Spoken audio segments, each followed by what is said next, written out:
जय श्री कृष्णा, जय श्री राधे। भागवत कथा सुनने वाले सभी भक्तों का आज की कथा में हार्दिक स्वागत है। भगवान विष्णु और माँ लक्ष्मी की कृपा सदैव ही आप सभी पर और आपके समस्त परिवारजनों पर बनी रहे। तो आइए सुनते हैं आगे की कथा। श्री सुखदेव जी कहते हैं, हे परीक्षित, प्रहलाद जी का पवित्र चरित्र सुनकर संत शिरोमणि युधिष्ठिर को बड़ा आनंद हुआ। उन्होंने नारद जी से और भी पूछा। युधिष्ठिर जी ने कहा, हे भगवान, अब मैं वर्ण और आश्रमों सदाचार के साथ मनुष्यों के सनातन धर्म का श्रवण करना चाहता हूँ। नारद जी ने कहा, हे युधिष्ठिर, अजन्मा भगवान ही समस्त धर्मों के मूल कारण है। उन नारायण भगवान को नमस्कार करके उन्हीं के मुख से सुने हुए सनातन धर्म का मैं वर्णन करता हूँ। हे युधिष्ठिर, धर्म के 30 लक्षण शास्त्रों में कहे गए हैं, जिनके वंश में अखंड रूप से सत्कार होते आए हैं और जिन्हें ब्रह्मा जी ने संस्कार के योग्य स्वीकार किया है, उन्हें द्विज कहते हैं। अर्थात अध्ययन, अध्यापन, दान लेना, दान देना और यज्ञ करना, यज्ञ कराना, ये 6 कर्म ब्राह्मण के हैं। स्त्रियों को दान नहीं लेना चाहिए। प्रजा की रक्षा करने वाले क्षत्रियों का जीवन निर्वाह ब्राह्मण के सिवा और सबसे यथा योग्य कर तथा दंड आदि के द्वारा होता है। वैश्य को सर्वदा ब्राह्मण वंश का अनुयायी रहकर गोरक्षा, कृषि एवं व्यापार के द्वारा उसकी जीविका का निर्वाह उसका स्वामी करता है। उच्च वर्णों के सामने विनम्र रहना, पवित्रता, स्वामी की निष्कपट सेवा, वैदिक मंत्रों से रहित यज्ञ, चोरी न करना, सत्य तथा गो और ब्राह्मणों की रक्षा करना, ये शूद्र के लक्षण हैं। अर्थात शम, दम, तप, शौच, संतोष, क्षमा, सरलता, ज्ञान, दया, भगवत परायणता और सत्य, ये ब्राह्मण के लक्षण हैं। युद्ध में उत्साह, वीरता, धीरता, तेजस्वता, त्याग, मनोजय, क्षमा, ब्राह्मणों के प्रति भक्ति, अनुग्रह और प्रजा की रक्षा करना, ये क्षत्रिय के लक्षण हैं। हे युधिष्ठिर, पति की सेवा करना, उनके अनुकूल रहना, पति के संबंधियों को प्रसन्न रखना और सर्वदा पति के नियमों की रक्षा करना, ये पति को ही ईश्वर मानने वाली पतिव्रता स्त्रियों का धर्म है। साध्वी स्त्री को चाहिए कि झाड़ने, बुहारने, लीपने तथा चौक पूरने आदि से घर को और मनोहर वस्त्र आभूषण से अपने शरीर को अलंकृत रखे तथा सभी सामग्रियों को साफ सुथरी रखे। विनय, इंद्रिय संयम, सत्य एवं प्रेम वचनों के से प्रेम पूर्वक पति देव की सेवा करे और जो कुछ भी मिल जावे उसी में संतुष्ट रहकर अपने कर्तव्य में सावधान रहे। वेददर्शी ऋषि मुनियों ने युग युग से प्राय मनुष्यों के स्वभाव के अनुसार धर्म की व्यवस्था की है। वही धर्म उनके लिए इस लोक और परलोक में कल्याणकारी है। जो स्वाभाविक वृत्ति का आश्रय लेकर अपने स्वधर्म का पालन करता है, वह धीरे धीरे उन स्वाभाविक कर्मों से भी ऊपर उठ जाता है और गुणातीत हो जाता है। नारद जी कहते हैं, हे धर्मराज, गुरुकुल में निवास करने वाला ब्रह्मचारी अपनी इंद्रियों को वश में रखकर दास के समान अपने को छोटा माने, गुरुदेव के चरणों में सुदृढ़ अनुराग रखे और उनके हित के कार्य करता रहे। जो ब्रह्मचर्य का व्रत धारण करे, उन्हें चाहिए कि वे सूरमा, सुगंधित इत्र या तेल न लगावें, उपटन आदि न करें, स्त्रियों के चित्र न बनावें, मांस और मत्स्य से कोई संबंध न रखे, फूल के हार आदि प्रयोग न करे। इस प्रकार गुरुकुल में निवास करके दिव्य जाति को अपनी शक्ति और आवश्यकता के अनुसार वेद और उपनिषदों का अध्ययन तथा ज्ञान प्राप्त करना चाहिए। फिर यदि समर्थ हो तो गुरु जी को मुंह मांगी दक्षिणा देनी चाहिए। इसके बाद उनकी आज्ञा से गृहस्थ, वानप्रस्थ अथवा संन्यास आश्रम में प्रवेश करे या आजीवन ब्रह्मचर्य का पालन करते हुए उसी आश्रम में रहे। वानप्रस्थ आश्रमी को जोती हुई भूमि से उत्पन्न होने वाले अन्न नहीं खाने चाहिए। आग से पकाया अथवा कच्चा अन्न भी न खाएं, केवल सूर्य ताप से पके हुए कंद मूल फल आदि सेवन करें। अग्निहोत्री को अग्नि की रक्षा के लिए ही घर, पर्णकुटी अथवा पहाड़ की गुफा का आश्रय ले और स्वयं शीत, वायु, अग्नि, वर्षा और घाम को सहन करे। नारद जी कहते हैं, धर्मराज, यदि वानप्रस्थी में ब्रह्म विचार का सामर्थ्य न हो तो शरीर के अतिरिक्त और सब कुछ छोड़कर संन्यास ले ले तथा किसी भी व्यक्ति, वस्तु, स्थान और समय की अपेक्षा न रखकर एक गांव में या एक स्थान पर एक ही रात ठहरने का नियम लेकर पृथ्वी पर विचरण करे। अपने जीवन निर्वाह के लिए कोई जीविका न करे, शिष्य मंडली न जुटावे, बहुत से ग्रंथों का अभ्यास न करे, व्याख्यान न दे और बड़े बड़े कामों का आरंभ न करे। वह अत्यंत प्रतिभाशाली होने पर भी साधारण मनुष्यों की दृष्टि से ऐसा जान पड़े मानो कोई गूंगा है। हे युधिष्ठिर, इस विषय में महात्मा लोग एक इतिहास का वर्णन करते हैं। वह है दत्तात्रेय मुनि और भक्त राज प्रहलाद का संवाद। प्राचीन काल की बात है कि एक दिन प्रहलाद जी मंत्रियों के साथ लोगों के हृदय की बात जानने की इच्छा से लोकों में विचरण कर रहे थे। उन्होंने देखा कि सह्य पर्वत की तलहटी में कावेरी नदी के तट पर पृथ्वी पर ही एक मुनि पड़े हुए हैं। प्रहलाद जी ने अपने सिर से उनके चरणों का स्पर्श करके प्रणाम किया तथा जानने की इच्छा से उनसे यह प्रश्न किया, हे भगवान, आपका शरीर उद्योगी और भोगी पुरुषों के समान हष्ट पुष्ट है। संसार का यह नियम है कि उद्योग करने वालों को धन मिलता है, धन वालों को ही भोग प्राप्त होता है और भोगियों का शरीर ही हष्ट पुष्ट होता है। हे भगवान, आप कोई उद्योग तो करते नहीं, यूं ही पड़े रहते हैं, इसलिए आपके पास धन है नहीं, फिर आपको भोग कहाँ से पैदा होंगे? बिना भोग के ही आपका यह शरीर इतना हष्ट पुष्ट कैसे है? दत्तात्रेय जी ने कहा, दैत्यराज, सभी श्रेष्ठ पुरुष तुम्हारा सम्मान करते हैं। मनुष्यों को कर्मों की प्रवृत्ति और निवृत्ति का क्या फल मिलता है, यह बात तुम अपनी ज्ञान दृष्टि से जानते ही हो। तो भी प्रहलाद, मैंने जैसा कुछ जाना है उसके अनुसार तुम्हारा उत्तर देता हूँ। प्रहलाद जी, तृष्णा ऐसी वस्तु है जो इच्छानुसार भोगों के प्राप्त होने पर भी पूरी नहीं होती। एक उसी के कारण जन्म मृत्यु के चक्कर में भटकना पड़ता है। कर्मों के कारण अनेकों योनियों में भटकते भटकते दैववश मुझे यह मनुष्य योनि प्राप्त हुई है, जो स्वर्ग, मोक्ष, तिर्यक योनि तथा इस मानव देह की भी प्राप्ति का द्वार है। इसमें पुण्य करे तो स्वर्ग, निवृत्त हो जाए तो मोक्ष, पाप करे तो तिर्यक योनि और दोनों प्रकार के कर्म किए जाए तो मनुष्य योनि की प्राप्ति हो सकती है। परंतु मैं देखता हूँ कि संसार के स्त्री पुरुष कर्म तो करते हैं सुख की प्राप्ति और दुख की निवृत्ति के लिए, परंतु उसका फल उल्टा ही होता है। वे और भी दुख में पड़ जाते हैं। इसलिए मैं कर्मों से उपरत हो गया हूँ।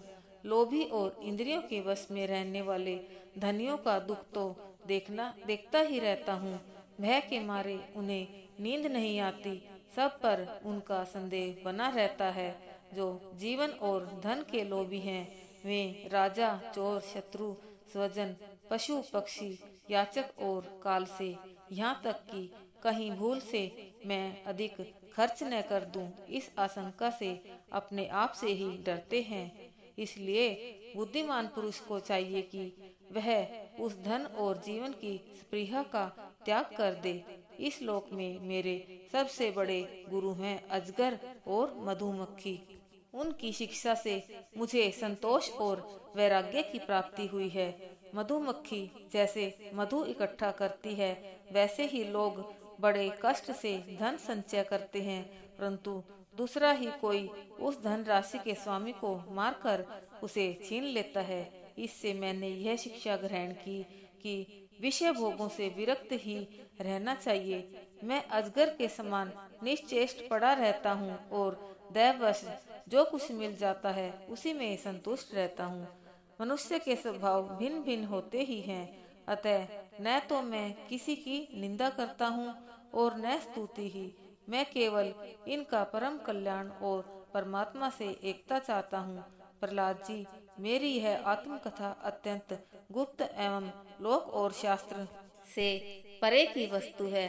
तुम भगवान के अत्यंत प्रेमी हो, इसलिए मैंने तुम्हारे प्रति वर्णन कर दिया है। नारद जी कहते हैं, महाराज, प्रहलाद जी ने दत्तात्रेय जी से परमहंसों के इस धर्म का श्रवण करके उनकी पूजा की तथा फिर अपनी राजधानी को चले आए। परीक्षित ने पूछा, भगवान, हम आपसे यह सुनना चाहते हैं कि भगवान ने गजेंद्र को ग्रह से कैसे छुड़ाया था। श्री सुखदेव जी कहते हैं, हे परीक्षित, क्षीर सागर में त्रिकूट पर्वत की तराई में वरुण जी का एक ऋतु नामक उद्यान था। इस उद्यान में एक सुंदर सरोवर था।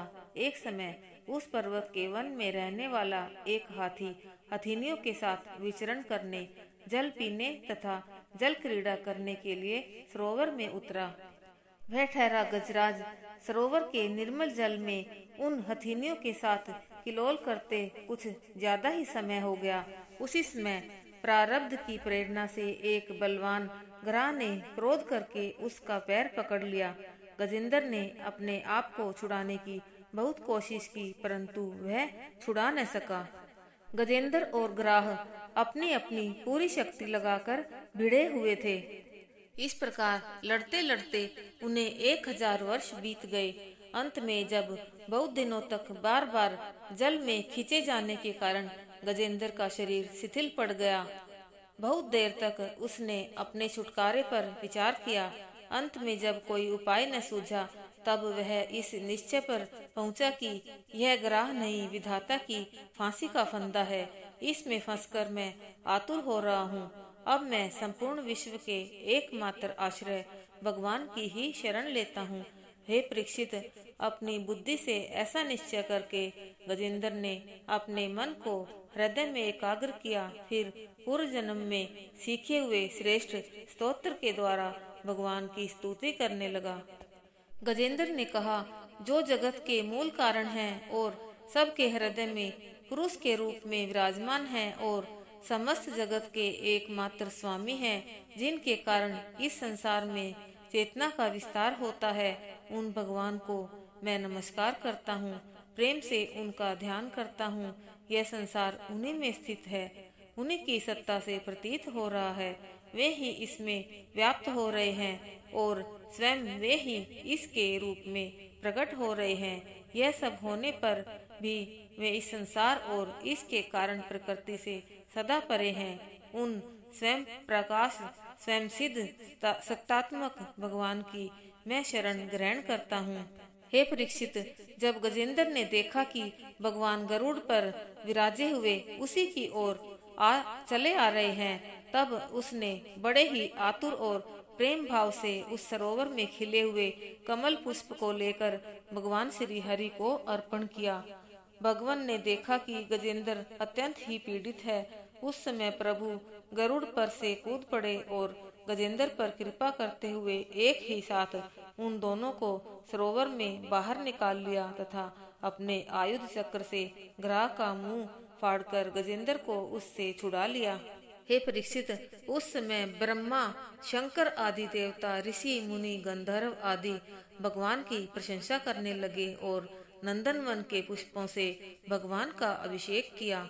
श्री सुखदेव जी कहते हैं, हे परीक्षित, प्रभु के आयुध का स्पर्श होने से वह ग्रह एक दिव्य शरीर धारण करके भगवान के चरणों में लेट गया और उनकी प्रार्थना की। हे परीक्षित, यह ग्रह पूर्व जन्म में हुहु नाम का गंधर्व था।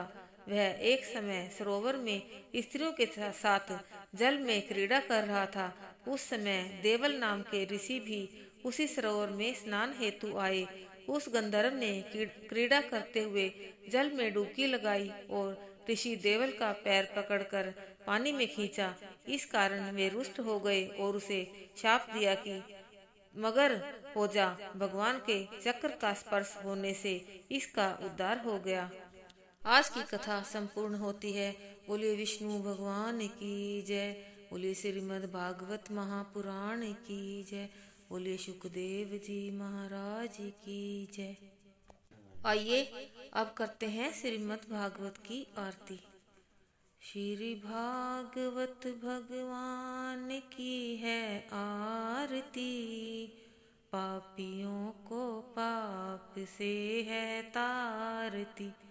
श्री भागवत भगवान की है आरती, पापियों को पाप से है तारती। ये अमर ग्रंथ, ये मुक्ति पंथ, ये पंचम वेद निराला, नव ज्योति जलाने वाला। हरि नाम यही, हरि धाम यही, यही जग मंगल की आरती। पापियों को पाप से है तारती। श्री भागवत भगवान की है आरती, पापियों को पाप से है तारती। ये शांति गीत पावन पुनीत, पापों को मिटाने वाला, हरि दर्श दिखाने वाला। यह सुख करनी, यह दुख हरनी, श्री मधुसूदन की आरती। पापियों को पाप से है तारती। श्री भागवत भगवान की है आरती, पापियों को पाप से है तारती। ये मधुर बोल जग फंद खोल, सन्मार्ग दिखाने वाला, बिगड़ी को बनाने वाला। श्री राम यही, घनश्याम यही, यही प्रभु की महिमा की आरती। पापियों को पाप से है तारती। श्री भागवत भगवान की है आरती, पापियों को पाप से है तारती। श्री भागवत भगवान की है आरती, पापियों को पाप से है तारती। पापियों को पाप से है तारती। पापियों को पाप से है तारती। जय जय श्री राधे, जय जय श्री राधे, जय जय श्री राधे श्याम।